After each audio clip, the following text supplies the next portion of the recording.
주님께서 여러분과 함께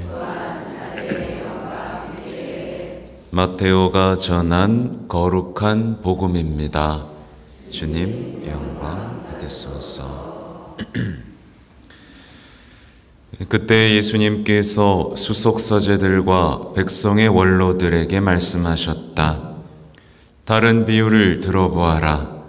어떤 밭 임자가 포도밭을 일구어 울타리를 둘러치고 포도학을 파고 답을 세웠다. 그리고 소작인들에게 내주고 멀리 떠났다. 포도철이 가까워지자 그는 자기 몫의 소출을 받아오라고 소작인들에게 종들을 보냈다. 그런데 소작인들은 그들을 붙잡아 하나는 매질하고 하나는 죽이고 하나는 돌을 던져 죽이기까지 하였다. 주인이 다시 처음보다 더 많은 종을 보냈지만 소작인들은 그들에게도 같은 짓을 하였다. 주인은 마침내 내 아들이야 존중해 주겠지 하며 그들에게 아들을 보냈다. 그러나 소작인들은 아들을 보자 저자가 상속자다. 자, 저자를 죽여버리고 우리가 그의 상속 재산을 차지하자 하고 저희끼리 말하면서 그를 붙잡아 포도밭 밖으로 던져 죽여버렸다. 그러니 포도밭 주인이 와서 그 소작인들을 어떻게 하겠느냐? 그렇게 악한 자들은 가차없이 없애버리고 제때 소출을 바치는 다른 소작인들에게 포도밭을 내줄 것입니다. 하고 그들이 대답하자 예수님께서 그들에게 말씀하셨다. 너희는 성경에서 이 말씀을 읽어본 적이 없느냐? 집 짓는 이들이 내버린 돌, 그 돌이 모퉁이의 머릿돌이 되었네. 이는 주님께서 이루신 일, 우리 눈에 놀랍기만 하네. 그러므로 내가 너희에게 말한다. 하느님께서는 너희에게서 하느님의 나라를 빼앗아 그 소출을 내는 민족에게 주실 것이다. 수석사제들과 바리사이들은 이 비유를 듣고서 자기들을 두고 하신 말씀인 것을 알아차리고 그분을 붙잡으려고 하였으나 군중이 두려웠다. 군중이 예수님을 예언자로 여겼기 때문이다.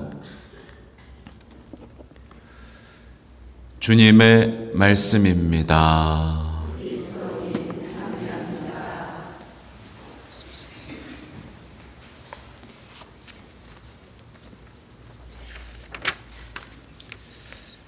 참 예수님, 이 요셉의 이야기는 언제 들어도 끔찍합니다. 그렇죠? 형제들이 그렇게 당할 때의 요셉의 마음을 생각해 보세요. 여러분이라면 용서하실 수 있겠어요? 평생 원한을 갖고 그들을 미워하며 정말 살아갈 어떤 의미 없이 죽어갔을지도 모르겠습니다. 어쨌든 형제들은 또 팔아넘기기까지 하죠, 그죠? 죽이지는 말자. 그래놓고 은전 스문잎에 팔아넘기고 맙니다. 이 끔찍한 이야기가 이제 예수님의 이야기였다는 거, 이게 나중에 우리는 드러나게 되죠. 오늘 복음은요, 예수님의 구약 강의라고 보시면 좋겠습니다. 예수님께서 구약의 말씀을 이제 우리가 알아들을 수 있게 해설을 해주시는 거죠.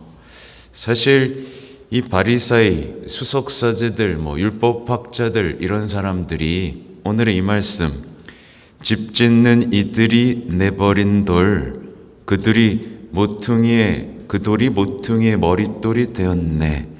이는 주님께서 이루신 일, 우리 눈에 놀랍기만 하네. 이 말씀을 모르고 있었을까요?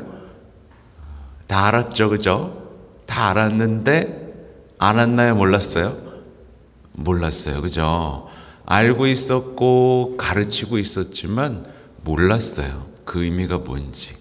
근데 이제 주님은 이 비유를 말씀하시면서 이제 그게 너희다 라고 말씀을 해주십니다.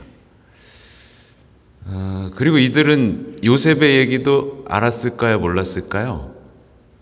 아주 잘 알고 있었겠죠. 이들은 요셉의 이야기, 요셉 형제들이 요셉을 이집트로 팔아넘긴 이야기를 너무도 잘 알고 있었습니다. 근데 자기들이 그 형제들의 꼴이 되어버렸다는 것은 모르고 있었죠. 그러니까 우리가 예수님을 사랑하고 예수님만, 정말 예수님께 온 마음을 드리기 전까지는 우리는 언제나 어떤 모습으로 살 수밖에 없어요? 요셉을 팔아버린 형제의 모습으로 살거나. 그러니까 맨날 치고받고 싸우잖아요, 우리. 그죠? 형제들에 대한 미움 때문에, 원한 때문에, 남 탓 때문에, 피해의식 때문에 힘들어 하잖아요. 또 이 말씀을 깨닫기 전에는 똑같이 이렇게 되는 겁니다. 내가 주인인 줄 알고 내 소유권을 주장하면서 끊임없이 신을 죽이죠. 이런 삶이 벌어질 수밖에 없습니다. 그래서 냉담했다가 나왔다가 냉담했다가 나왔다가 이걸 반복하잖아요, 그죠? 아무튼 말씀을 깨닫고 그분께 나아가기 전까지는 이런 비참한 영혼의 상태일 수밖에 없다는 것을 보면서 이렇게 넘어갈 수 있는 신앙이 어떻게 이루어질 수 있는지를 끊임없이 이렇게 찾고 넘어가는 신앙인이 되어야겠습니다. 보세요. 사실 성당에 나왔다가 냉담하는 사람들의 어떤 마음은 대부분 오늘 포도밭 소작인하고 일치합니다. 그렇죠? 내 인생을 찾겠다. 다 내 거다. 난 주님께 못 드리겠다. 이 마음은 그냥 별거 아닌 것 같지만 결국은 죽이게 되죠. 그래서 보세요. 돈을 쫓는 마음 같은 경우가 막 크게 나쁜 것 같지 않잖아요? 그렇죠? 근데 돈을 쫓다 보면 누군가를 죽이게 됩니다. 그렇죠? 돈 때문에 누구를 미워해요? 형제 미워하죠? 그리고 부모도 미워하죠? 심지어 보험금 타려고 부모, 형제 죽이죠? 하느님도 죽이죠? 이 돈을 사랑하는 마음은요, 그 유다가 돈을 사랑했으니까 예수님 팔아넘기잖아요. 네. 요즘 아이들은 돈 합니다. 그죠? 그래서 이제 돈 벌기 위해서 유튜브를 벌써 시작하고, 유튜브 시작하려고 이런 경우도 있잖아요. 화제를 끌고 싶어서 엄마 옷 갈아입는 모습 찍어서 막 올린단 말이야. 왜요? 돈 벌려고. 끔찍한 거죠, 그죠? 네, 돈 앞에서 다 무너지는 거예요. 아무튼 쓸모없다고 여겨졌던 바로 그 요셉이 그들을 구원합니다. 나중에, 그죠? 근데 이제 복음에선 다르죠. 포도밭 밖으로 던져버려서 죽여버린 이 소작인들은 심판대에 오렵니다. 영원할 것이라고 생각했던 포도밭의 삶도 빼앗겨 버립니다. 하느님 나라를 빼앗깁니다. 여러분, 하느님 나라 빼앗기면 끝이에요. 그죠? 하느님 나라 빼앗기면 끝입니다. 그러니까 오늘 이야기 속에 흐르는 아주 어리석은 착각이 뭔지를 여러분 잘 발견하셔야 되는데요. 참 어리석은 착각이라는 게, 형제를 죽이면 자기가 더 사랑받아요? 못 받아요? 못 받죠. 그죠?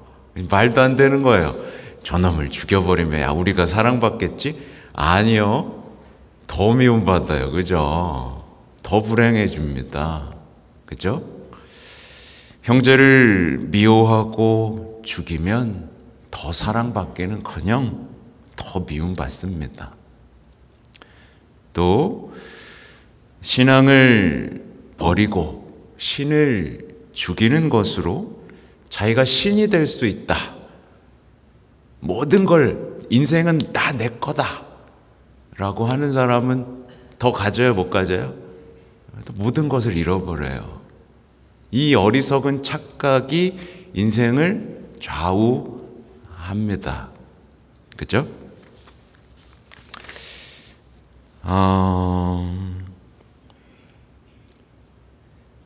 오늘 적어놓은 대로 안 해서 제가 그래요.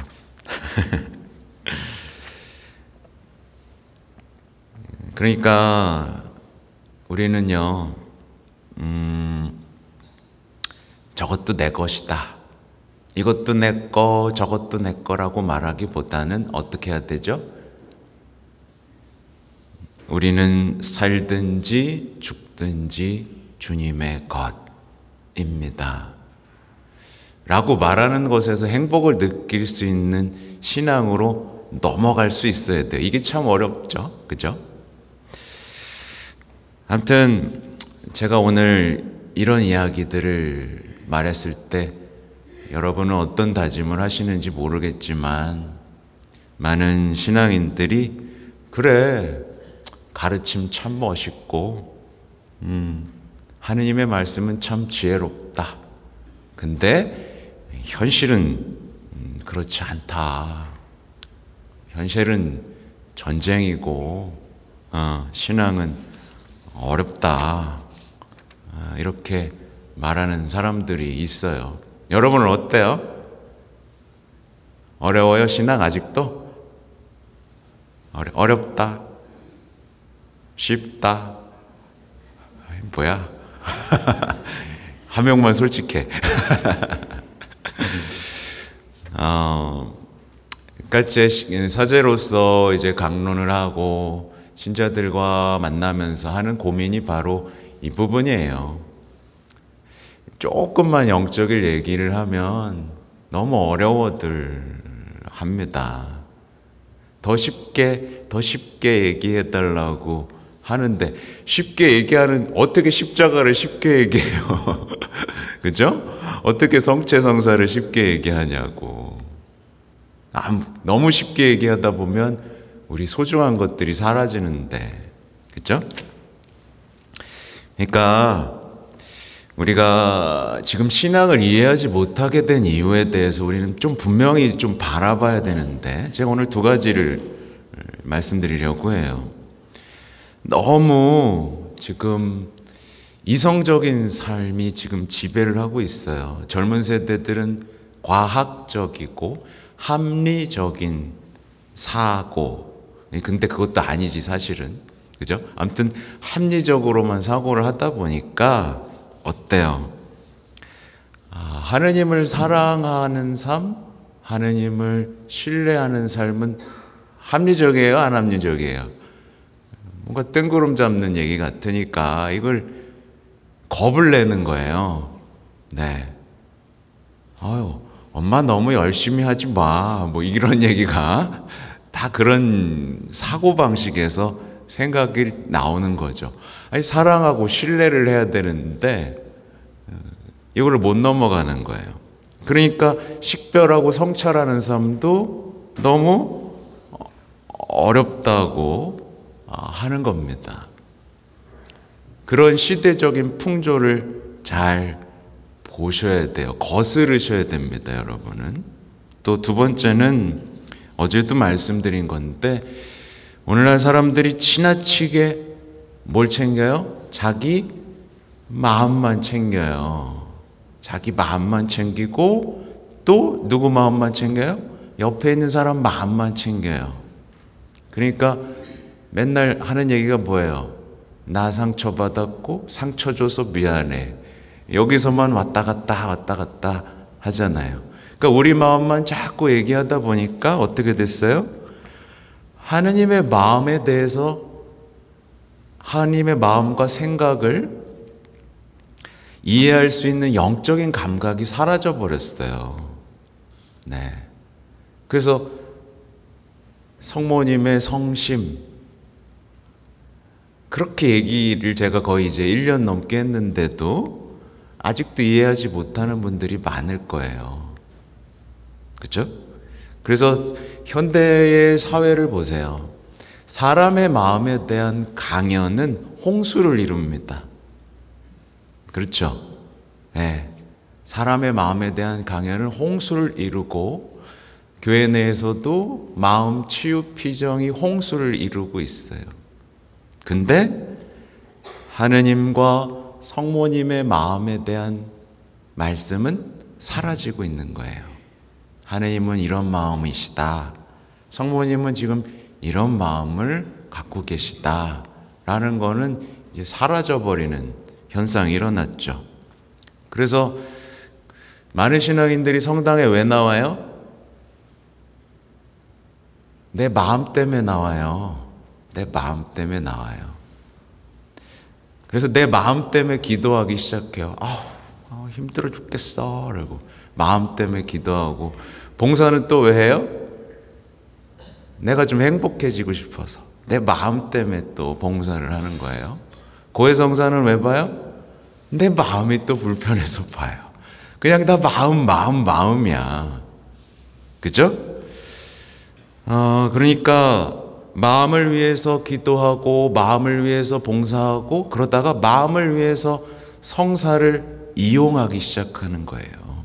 성체도 왜 모셔요? 마음이 좀 평안해지니까 자꾸 모셔요.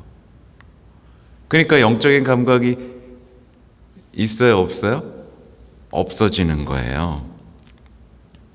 그래서 자기의 마음을 읽고 분석하고 챙기고 또 자기를 사랑하는 데는 선수가 되었지만, 그렇게 선수가 되어가는 과정에서 뭘 미워하게 됐어요?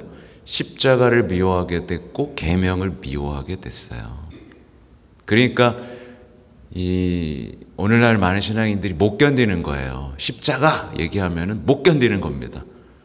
그건 나를 죽이는 거고 날 죄인 취급하는 거잖아. 계명, 내 자유를 뺏는 거고 내 시간을 뺏는 거고 내 마음대로 못 사는 거잖아.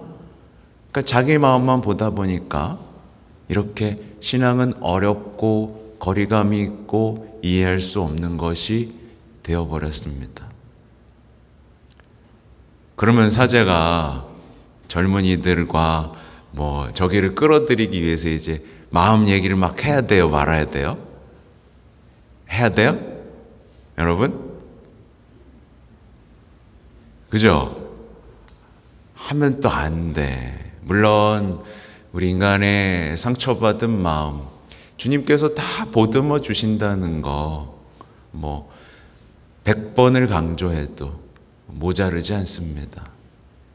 근데 이제 순서가 바뀌면 뒤집을 수가 없어. 마음부터 얘기하고 하다 보면 결국 십자가에서 덜컥 걸리게 돼요. 그런데 그럼 내 마음 어떡해요? 라고 하고 가는 거예요. 네, 제가 예비자 교리하면서도 많이 느꼈죠. 예비자 교리하면서도 인간적인 얘기들 막 하다 보면, 그리고 나중에 이제 신자의 의무 딱 얘기하잖아요. 그럼 뭐라는지 알아요? 여기도 돈 받아요? 이런 식의 얘기들. 그러면서 휙 돌아서는 거죠. 여기도 돈 내야 돼요? 여기도 이렇게 의무가 있어요? 여기 이렇게 왜 이렇게 철저한 거예요? 네. 자기 얘기 들어주고 달래줄 땐 좋았는데 이제 뭔가를 해야 된다니까 확 돌아서는 거죠. 네. 그러니까 이 사회가 지금 신앙을 잃어가는 이유. 그래서 얼마 전에 기록도 세웠다죠. 애를 안 낳아가지고 흑사병 때보다 인구가 빨리 줄고 있다라는 이야기들. 그 원인 분석한들 뭐합니까? 못해요. 주님을 모르기 때문에 아무리 분석해도 답이 안 나와요. 네. 왜? 그 원인은 자기의 삶만 생각하고 자기의 마음만 챙기는 이 시대 우상숭배에 나오는, 자녀를 제물로 바치는, 그래서 내 행복만을 추구하는 그 우상숭배의 삶이 일반화되었기 때문에 이제 답을 못 찾죠. 아무튼 그렇게 이 시대는 신앙인들조차 이렇게나 아름다운 신앙의 유산을 잃어버리게 됐어요. 정말 이 아름다운 것들이 다 사라지고 있어요. 그래서 신앙인들이 그냥 많이 배우고 노력하면 해결될 거라고 막연하게 믿다가 하나도 안 되니까 실망해서 떠나요. 이 착각의 늪이 신앙 교회에 쫙 깔려버렸습니다. 그래서 주님께 의탁한다, 주님께 의지한다, 주님께 봉헌한다, 이런 말들은 이제 이해할 수 없는 단어가 돼버렸어요. 이게 뭐야? 이게 뭐야? 이해를 못하는 거예요. 이제 그런 얘기를 하면 너무 어려워요. 신부님 쉽게 얘기해 주세요. 어떻게 쉽게 얘기하지? 의탁하고 의지하고 봉헌한다, 이걸 어떻게 쉽게 얘기하죠? 그러니까 성인전도 다 어려운 거예요. 요즘에 제가 소아테레사 성녀 얘기를 자주 하고 그 아름다운 얘기를 들으면서 참 아름답다라고 하는데, 그럼 우린 좀 궁금해야 되거든요. 소아테레사 성녀는 예수님과 성모님과 도대체 어떤 관계를 누리셨을까? 말씀을 어떻게 읽으셨을까? 가끔 그런 기록이 있어요. 말씀을 보고 너무 신난 거예요. 소아테레사 성녀가 여러분 막 이러면서 눈이 반짝반짝 거리는 거예요. 근데 말 다 하고 나서 메모를 못한 거야. 근데 그 마음을 알고 옆에서 다 메모를 해서 갖다 줬대요. 그 말씀이 그 성녀 안에서 막 살아 숨쉬었던 거죠.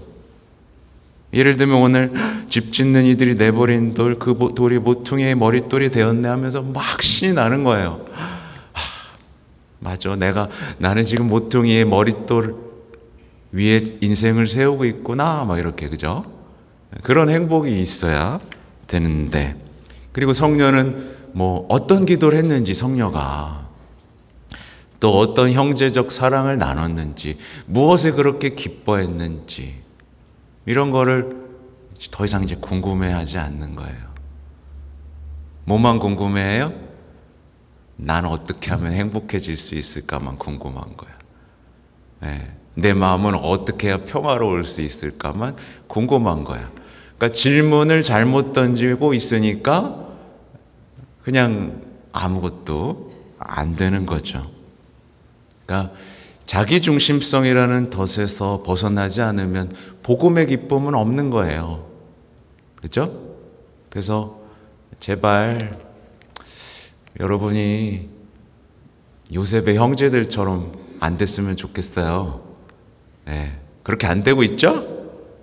네, 괜히 모함하고 뒷담화하고 조종하고 너무 불행하잖아요. 다 뺏길 거예요. 그러면 하느님 나라 뺏겨요. 그러면 하느님 나라를 소유하는, 주님을 소유하는 그 삶을 살아야 됩니다. 네. 옆 사람 한번 보세요. 네. 못된 놈 있어요? 못된 년?